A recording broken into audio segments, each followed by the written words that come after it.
우리 주 예수님 이름으로 기도 올리옵나이다. 아멘. 여러분, 천사가 눈에 보인다고 생각하십니까? 안 보이는 존재라고 생각하십니까? 천사가 우리 눈에 보일까요? 안 보일까요?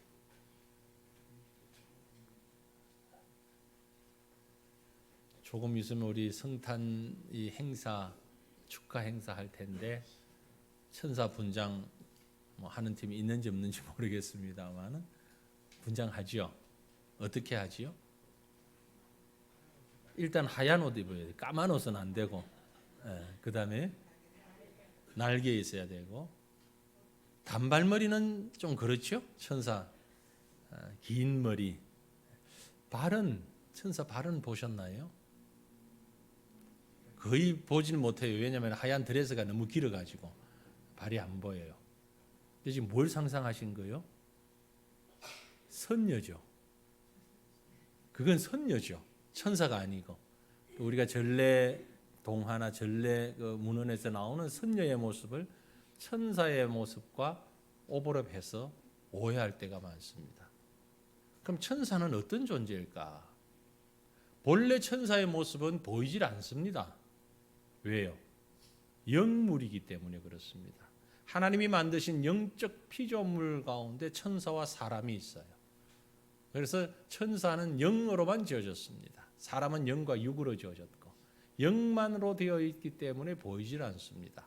그런데 그 천사가, 보이지 않는 천사가 보이는 모습으로 나타날 때가 있습니다. 나타날 때는 어떤 모습으로 나타나느냐? 정해진 게 없어요.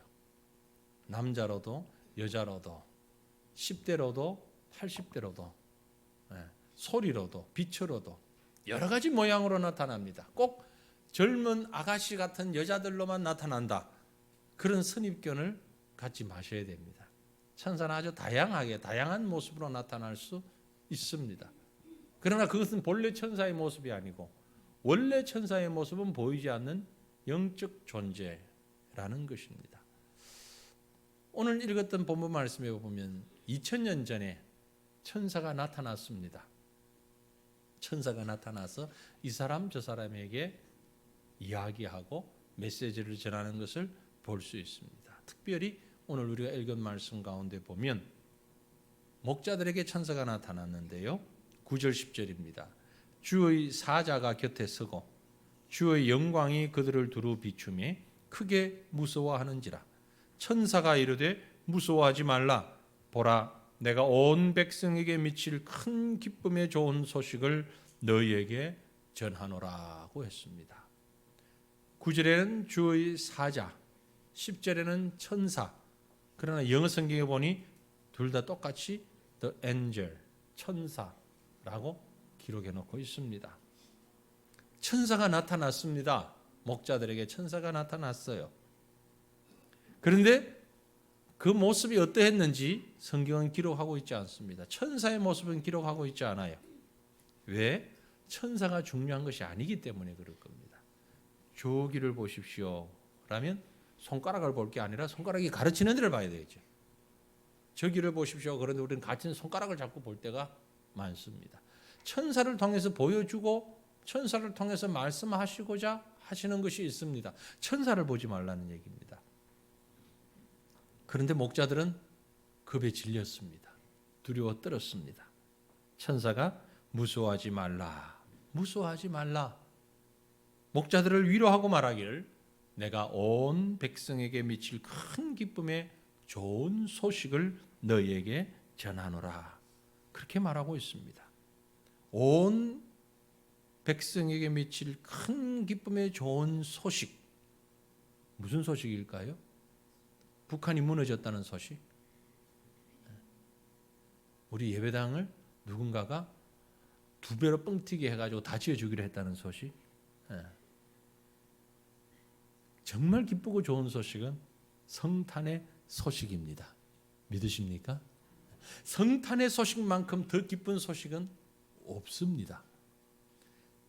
우리가 살아가다가 이런저런 얘기들을 많이 듣고 소식을 접합니다. 기쁜 소식도 있고 힘들고 어려운 소식도 있습니다. 그런데 누구든지 기쁜 소식만 원하지만 기쁜 소식만 들려오지는 않습니다. 기쁜 소식, 슬픈 소식, 힘든 소식, 어려운 얘기 많이 들려오는데 그 중에서 가장 기쁜 소식이 뭘까?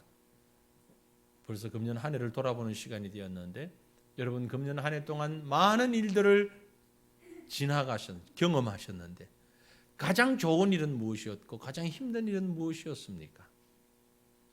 우리가 지금까지 살아오면서 정말 힘들었던 일이 무엇입니까? 정말 기쁘고 즐거웠던 소식을 들었던 것은 어떤 것입니까?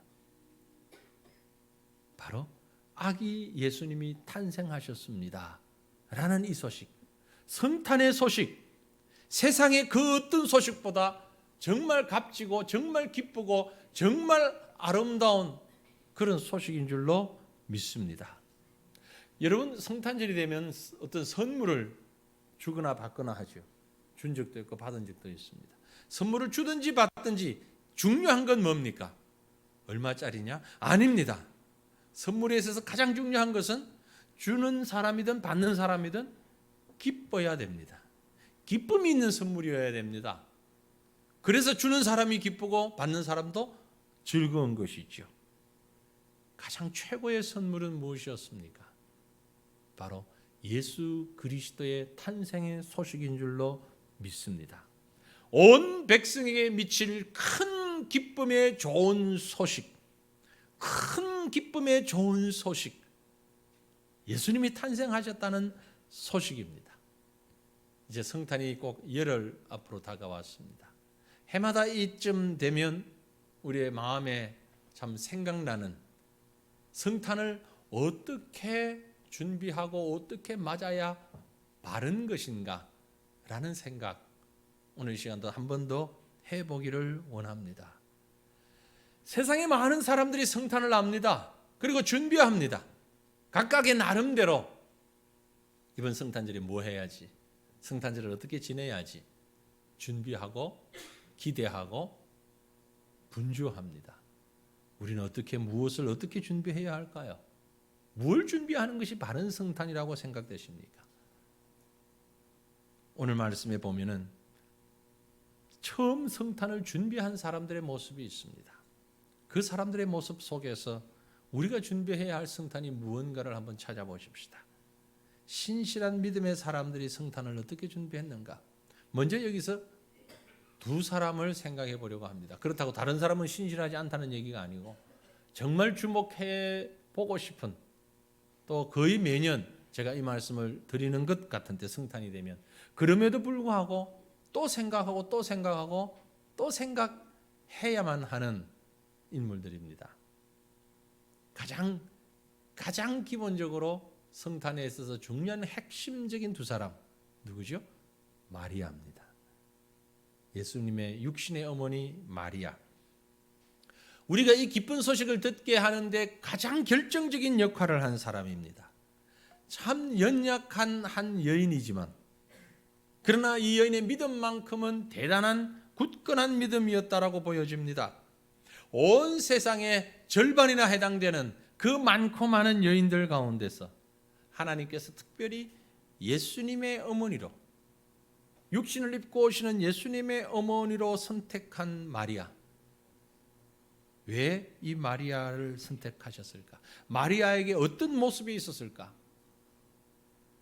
마리아는 예수님의 어머니가 된다는 소식을 들었을 때에 그건 말할 수 없는 영광입니다. 하지만 그만큼 위험한 일이었습니다. 자칫 잘못했다가는 시집도 못 가고 뿐만이 아니라 죽을 수 있는 상황입니다. 왜요? 처녀가 아기를 가졌다고요. 이 시대에도 말도 안 되는 얘기지만 예수님 당시로서는 율법을 더 소중히 여기는 그때 당시로서는 도저히 용납할 수 없는 죄악 중의 죄악이었습니다. 그런데 마리아는 천사가 전해주는 말을 듣고 믿었습니다. 마리아에게 있어서 이 소식은, 너 아기 가졌다? 이 소식은 너무 큰 스트레스입니다. 엄청난 충격입니다. 믿기지 않은 청천벽력 같은 얘기입니다. 왜요? 아직 결혼을 안 했으니까. 아직 처녀니까.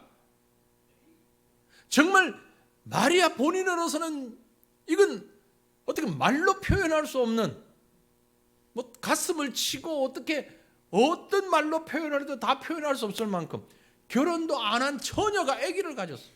그런데 본인은 본인을 압니다. 아무 문제 없었어요. 아무 일도 안 했어요. 아무 이유가 없어요. 그런데 아기를 가졌대요.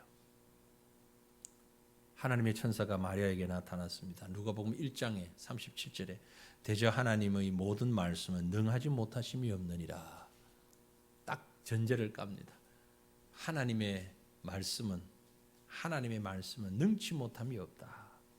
그랬더니 마리아가 그게 뭐라고 대꾸를 합니까? 마리아가 이르되 주의 여종이오니 말씀대로 내게 이루어지이다 하매 천사가 떠났다. 여러분 생각해 보세요. 이미 정혼이라는 것은 약혼과 결혼의 중간점으로 보면 되는데 왜 그러냐면 행정적으로는 결혼이, 실질적으로는 결혼이 아닙니다. 행정만 결혼이에요. 요즘 같으면 혼인신고하고 뭐든 다 했다면. 그러나 실질적으로는 아직 결혼을 안 했어요. 준비하는 과정입니다. 그게 정혼인데 정혼한 마리아에게 천사가 전한 말, 마리아 입장에서 볼 때는 기가 막힐 일이에요. 정혼한 남자가 있어요. 요셉이라는 남자가 있어요. 아직 결혼은 안 했어요. 하룻밤도 같이 보낸 적이 없습니다. 그런데 잉태했다고요. 아기를 가졌다고요. 이거 보통 문제입니까? 이게 어떤 파장을 몰고 올 것 같은 이야기입니까? 돌에 맞아 죽을 일입니다. 파혼은 물론이고 석형, 돌멩이에 맞아서 죽을 마땅한 죄인입니다. 그런 상황에 놓였음에도 불구하고 마리아의 고백은 주의 여종이오니 말씀대로 내게 이루어지이다. 마리아는 하나님의 말씀을 믿었습니다. 남자와 동침하지 아니하고 성령의 능력으로 예수님이 잉태되었다는 사실을 의심치 아니하고 믿었습니다. 이게 보통 믿음 아니잖아요. 상식적으로는 이해가 안 되잖아요. 그래요. 다른 사람의 일이라면 이해되는 척이라도 할 수 있어요. 누가 아무개가 어찌어찌 해서 그랬대. 아, 그런가? 그런가 보네. 그럴 수도 있네. 그러나 그 일이 나에게, 바로 나에게, 그리고 엄청난 손해, 엄청난 불이익이 다가오고 있는 상황이라는 것을 알 때에 그걸 받아들이는 것, 그게 믿음입니다. 때로는요, 믿음이 우리에게 평안을 주고 기쁨을 주고 소망을 주기도 하지만 또 때로는 믿음이 우리에게 갈등을 주고 스트레스를 주고 위기감을 주고 엄청난 문제에 봉착하게 만드는 게 믿음이라는 사실을 여러분 아십니까? 믿음이 한 면만 가지고 있는 건 아닙니다. 그래서 예수님 무슨 말씀하셨어요? 내가 화평을 주러 온 줄로 생각하지 마라. 검을 주러 왔노라. 칼을 주러 왔노라. 그게 믿음입니다.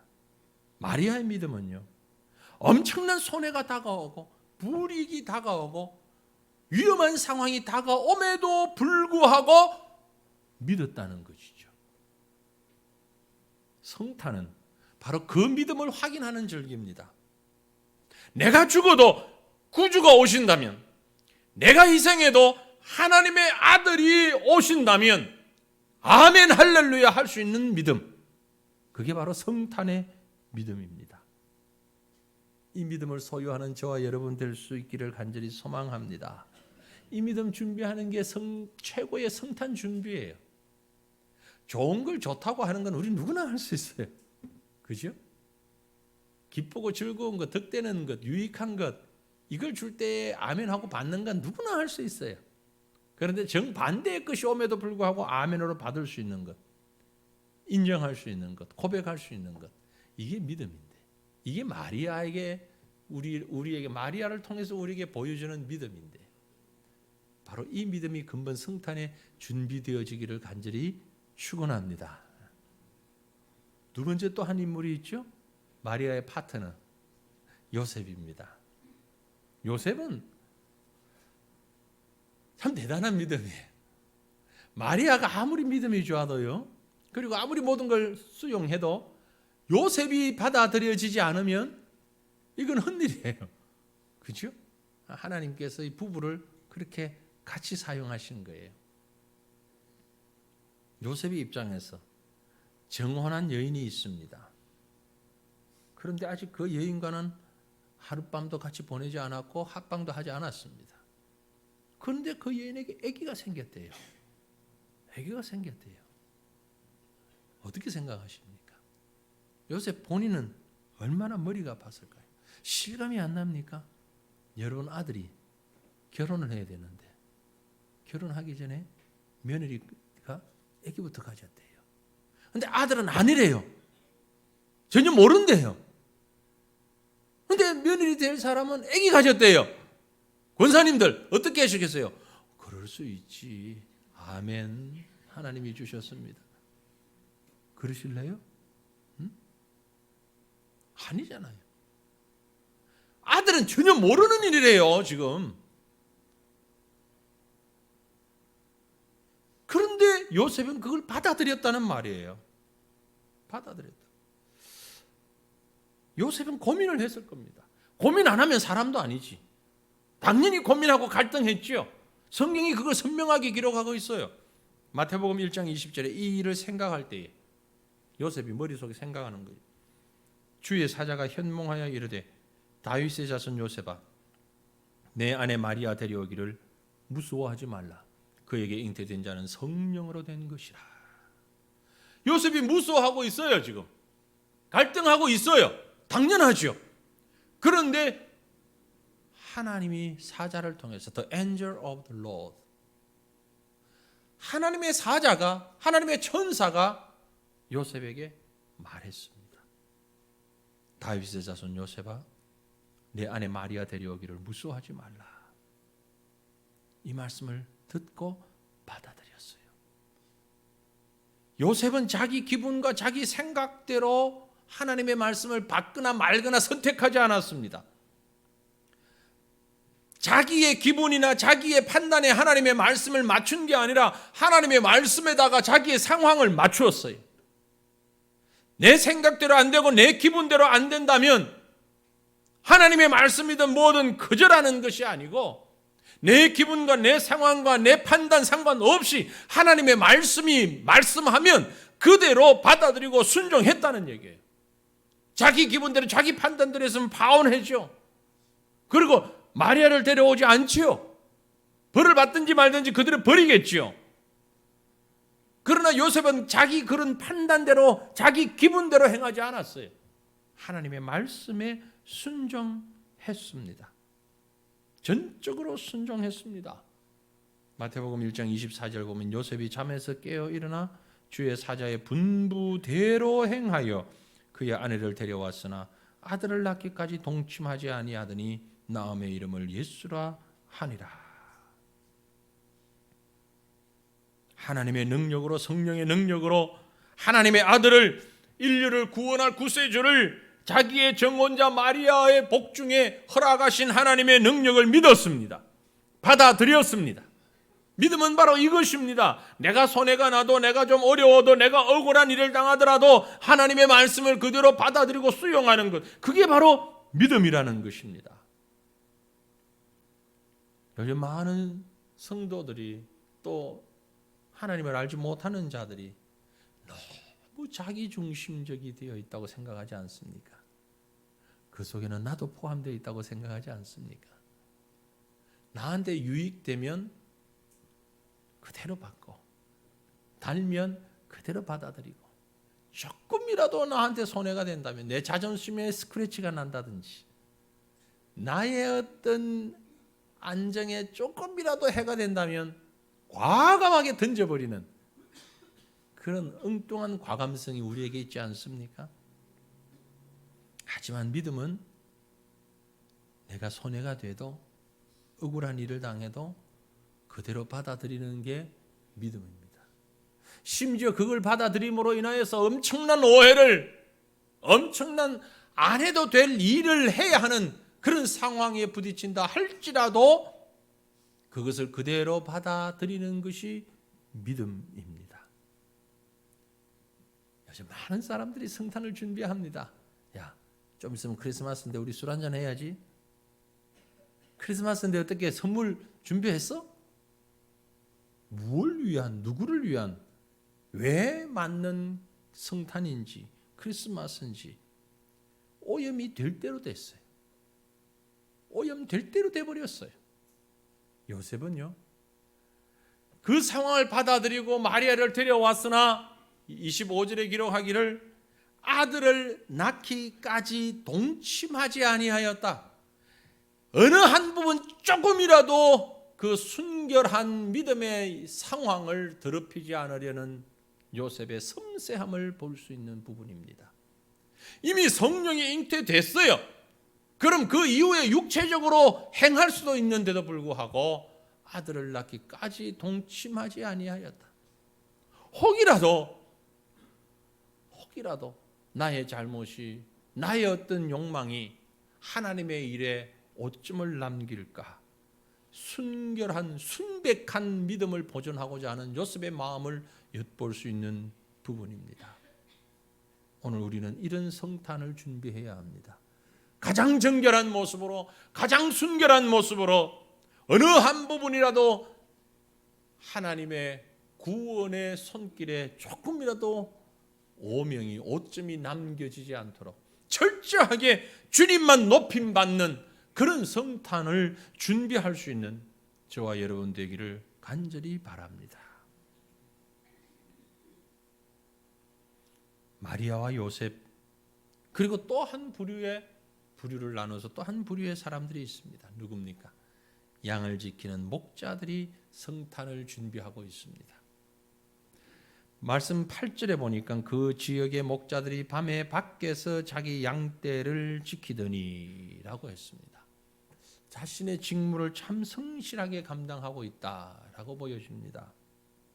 우리 찬송가에 보면은 목자들이 어디에서 잤다고 되어 있어요? 양틈에 누워서, 그러죠? 양틈에, 양들이 많이 있는데 그 속에, 거기에 누웠었을까요? 찬송가는요, 여러분, 시적 표현이에요. 그래서 조금 과한 시적인 표현이 있습니다. 초신자들 중에는 찬송도 성경과 버금갈 만큼 권위를 두고 믿는 분들이 가끔 계신데, 믿음은 아주 귀합니다만은, 그러나 그건 바로 잡아야 됩니다. 찬송과 성경이 대립될 때는 어느 게 맞다? 성경이 100번 옳습니다. 찬송은 시적 표현으로 과장할 수가 있고 좀 극적인 상황을 만들기 위해서 그렇게 했습니다. 동방박사가 몇 명이라고요? 동방박사가 몇 명이라고요? 3명이잖아요. 우리 동방세 박사.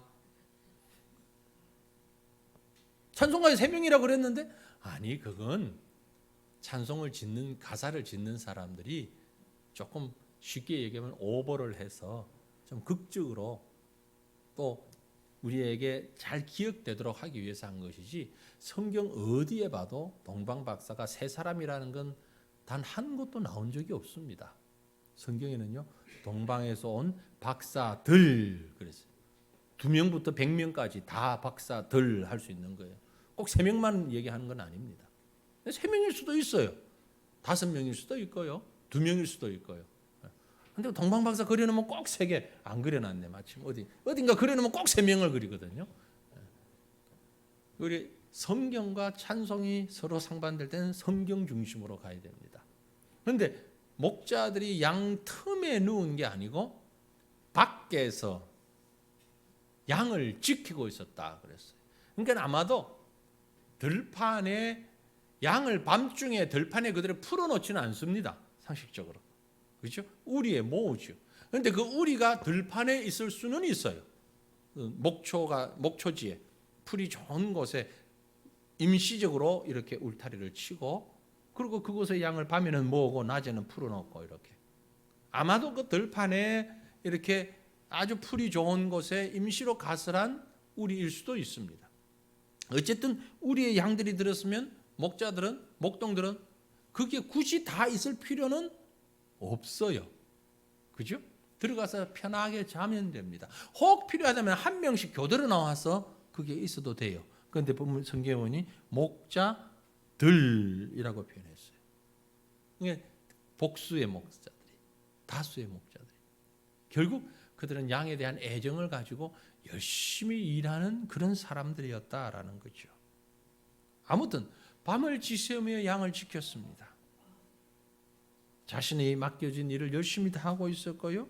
주인이 감독하는 게 없음에도 불구하고 최선을 다하는 그 모습을 우린 유추해 볼 수 있습니다. 그 목자들에게 천사가 소식을 전합니다. 천사가 나타났습니다. 순진한 목자들이 깜짝 놀랐습니다. 천사가 이르되 무서워하지 말라. 보라, 내가 온 백성에게 미칠 큰 기쁨의 좋은 소식을 너희에게 전하노라. 오늘 다윗의 동네에 너희를 위하여 구주가 나셨으니 곧 그리스도 주시니라. 목자는 그때 당시는 이스라엘 백성이 물론 유목민이어서 목축을 많이 하긴 했지만 그때 당시에 목동은 인정받는 직업은 아니었습니다. 좀 천시받는, 멸시받는 그런 직업이었습니다. 배운 게 별로 없고요, 가진 게 별로 없고 그런 사람들, 그래서 별로 사람들에게 주목받지 못하는 사람들. 여기서 우리가 생각을 합니다. 왜 하나님께서 하필 목자들에게 나타나서 말씀하셨을까? 아예 헤롯 왕에게 얘기하셨더라면 어땠을까? 왕이 좀 시원찮으면 그 밑에 있는 고위 관직에 있는 사람에게 이 얘기를 하셨으면 어땠을까? 왜 목자에게 나타나셨을까? 왜 우리가 이런 질문을 하는 거 하니까 그 귀한 복된 소식을 전할 만한 자격이 목자들에게 있는가라는 생각이 전제되니까 그렇습니다. 정인의 기준이 있는가? 그렇게 논리적이고 정확하게 말을 전달할 수 있는 능력을 가진 것도 아니고 대단한 직업을 가져서 사람들로부터 추앙받는, 존경받는 사람도 아니고 상대적으로 다른 사람과 비교했을 때 별로 나은 것이 보이는 것이 아닌데, 근데 왜 하나님은 그 목자들을 사용하셨을까? 바로 그것입니다.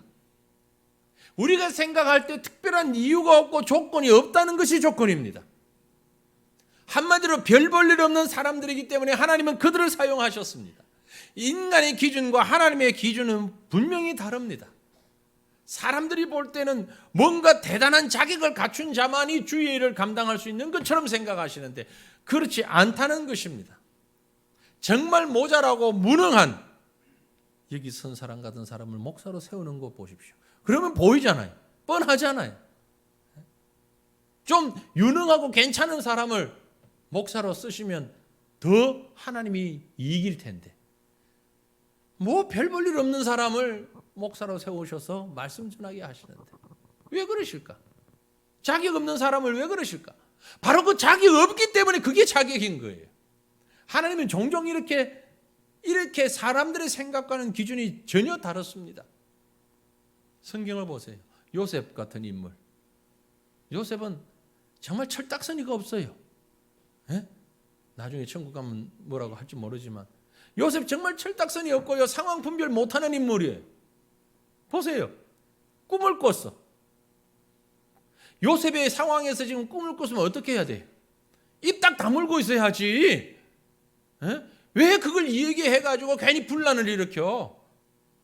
얘기하면 문제 생길 게 뻔한데 그 입이 좀 무겁질 못하고 그 입이 가벼워가지고 좀 가만히 있지. 그걸 가져가서 막 또 형제들에게 부모에게 얘기를 하는, 모자라는 거 아니요?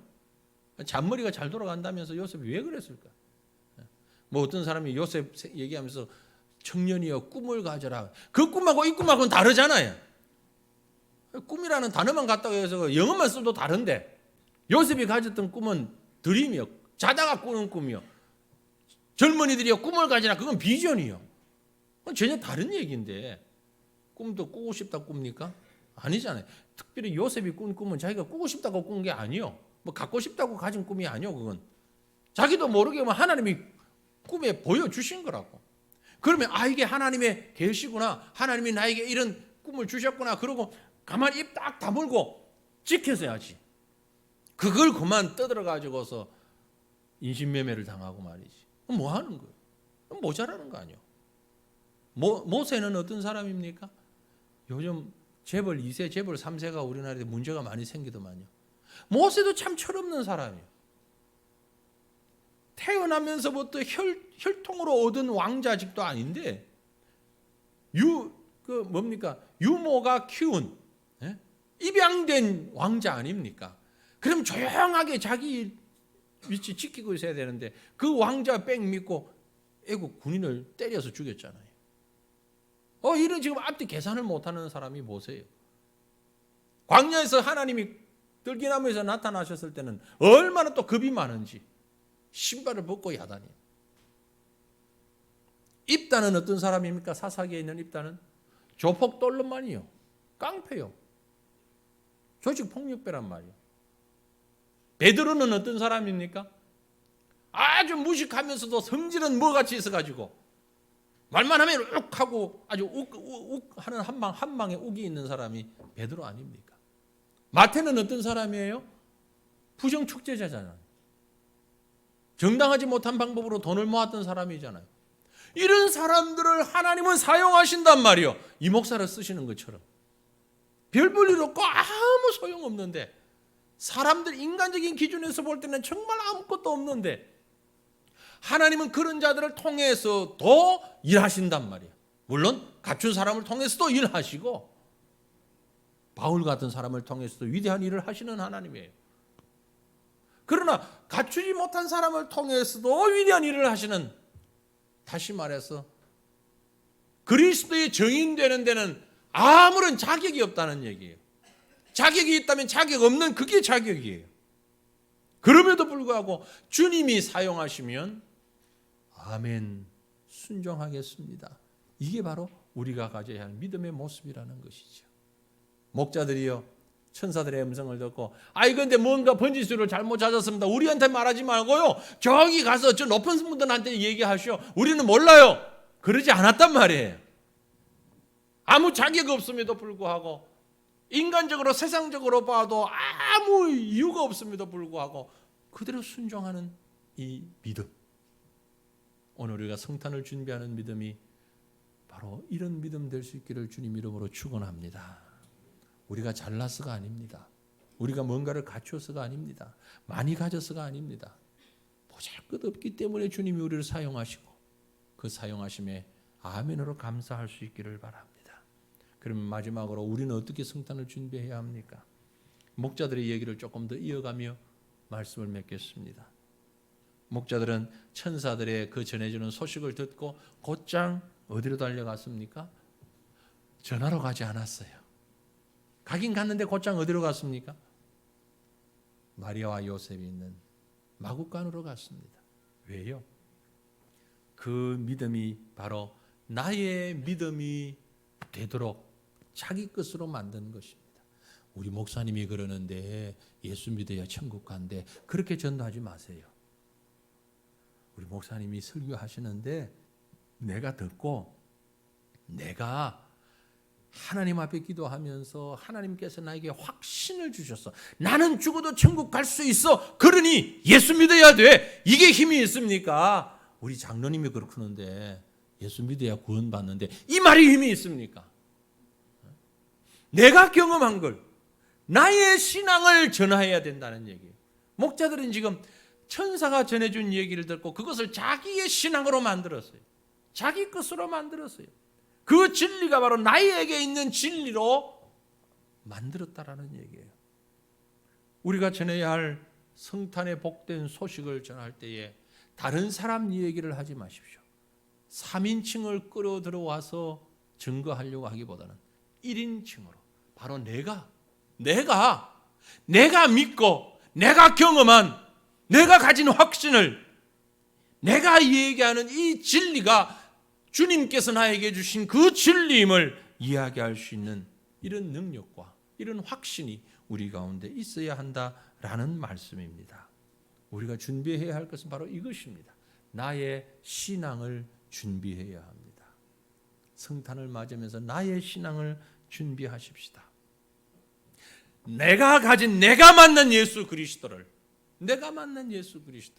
전하는 것. 이것이 바로 근본 성탄에 우리가 지녀야 할 중요한 신앙의 내용이 되는 것입니다. 사람들이 말하는, 사람들이 좋아하는 그것이 아니에요. 내가 경험하고 내가 만난 예수, 내 심령 가운데 오신 예수, 그 예수 그리스도의 헌신과 희생을 통하여서 내가 그 희생과 헌신과 사랑 안에 들어가 있는 그 모습을 함께 전할 수 있어야 한다라는 것입니다. 그때 천사들이 노래를 합니다. 지극히 높은 곳에는 하나님께 영광이요, 땅에서는 하나님이 기뻐하신 사람들 중에 평화로다. 두 가지의 노래입니다. 하늘의 영광, 하나님께 영광, 그리고 땅에서는 기뻐하심을 입은 사람들 중에 평화. 사랑하는 성도들이여, 저와 여러분은 하나님의 기뻐하심을 입은 사람인 줄 믿으시길 바랍니다. 그래서 우리 속에 평화가 있어요. 우리 속에 하나님의 택함받은 하나님의 사랑을 덧입은 하나님의 백성으로서의 평안이 있고 기쁨이 있고 감사가 있습니다. 이 사실을 함께 전하는 자, 이것이 바로 진정한 성탄을 맞이하는 자의 고백이 되는 것입니다. 진리를 깨달은 사람은 가만히 앉아 있을 수가 없습니다. 그 기쁨을 다른 사람과 나누고 그 진리를 함께 하고 싶은 강렬한 욕구가 생기기 마련입니다. 우리가 진리를 가졌다면, 우리가 예수 그리스도를 통해서 새 생명을 얻었다면 그 생명을 함께 나눌 수 있는 우리 마음의 감동이 우리를 지배할 수 있기를 바랍니다. 저와 여러분은 빚진 자들이에요. 복음의 빚진 자들입니다. 기쁜 소식을 우리는 분명하게 확실하게 들었습니다. 이제는 나가서 이 복음을, 이 기쁜 소식을 나누어야 합니다. 성탄은 바로 그 절기인 것입니다.